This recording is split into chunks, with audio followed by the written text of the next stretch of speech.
আসসালামু আলাইকুম, welcome back to my channel. আশা করি সবাই খুব ভালো আছেন। আলহামদুলিল্লাহ আমিও ভালো আছি। আর আপনাদের জন্য আজ খুবই স্বাস্থ্যকর একটি রেসিপি নিয়ে এসেছি।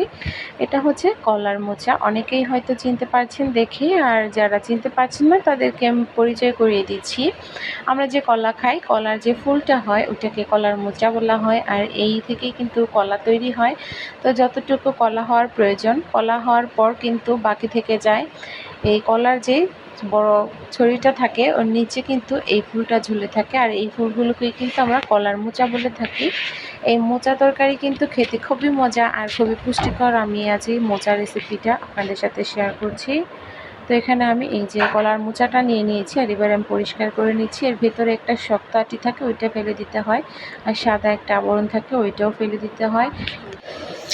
এইভাবে একে একে এর প্রলেপগুলো খুলে নিতে হয়। পাপড়ির মতো বড় বড় থাকে, তো এগুলো উঠিয়ে নিয়ে এর ভেতর থেকে এই ফুলগুলো বের করে এটা পরিষ্কার করতে হবে। আমি একইভাবে সমস্ত ফুলগুলো বের করে নেব, আর প্রতিটা ফুল কিন্তু এভাবে ভিতর থেকে আটি পরিষ্কার করে নেব।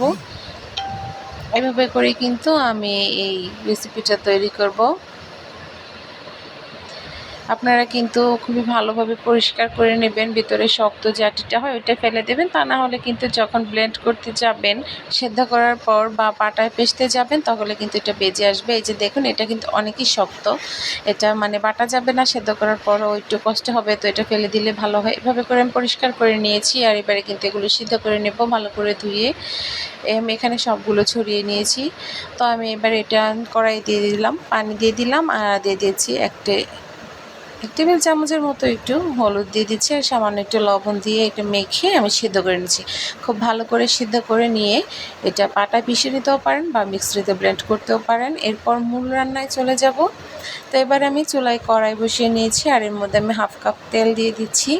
হাফ কাপ তেল দেওয়া হয়ে গেলে এর মধ্যে আমি পেঁয়াজ কুচি দিয়ে দেব। পেঁয়াজ কুচিটা কিন্তু একটু ভেজে নিচ্ছি।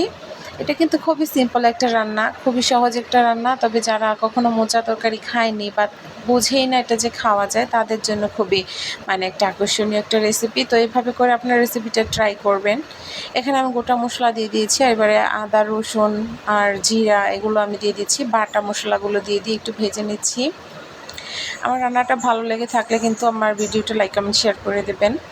এবার স্বাদ মতো লবণ দিয়ে দিলাম, আর একটু পানি দিয়ে দিলাম। এবার এতে সামান্য একটু 1 টিস্পুন হলুদের ফাঁকি আর হাফ টিস্পুন মরিচের ফাঁকি দিয়ে দিলাম। এইখানে কিন্তু মরিচের ফাঁকিটা খুবই কম দেবেন, কেননা এই তরকারিটা কিন্তু ঝাল হলে খাওয়া যায় না।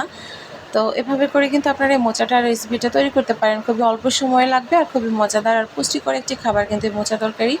অসুস্থ রোগীদের জন্য কিন্তু অনেকে খুঁজে খুঁজে এই কলার মোচাটা বের করে আনে, আর এটা রান্না করে খাওয়ায়। দিতে পারছেন কতটা মিহি করে কিন্তু আমি এটা পাটায় পিষে নিয়েছি। আপনারা চাইলে ব্লেন্ড করেও নিতে পারেন, কোনো সমস্যা নেই।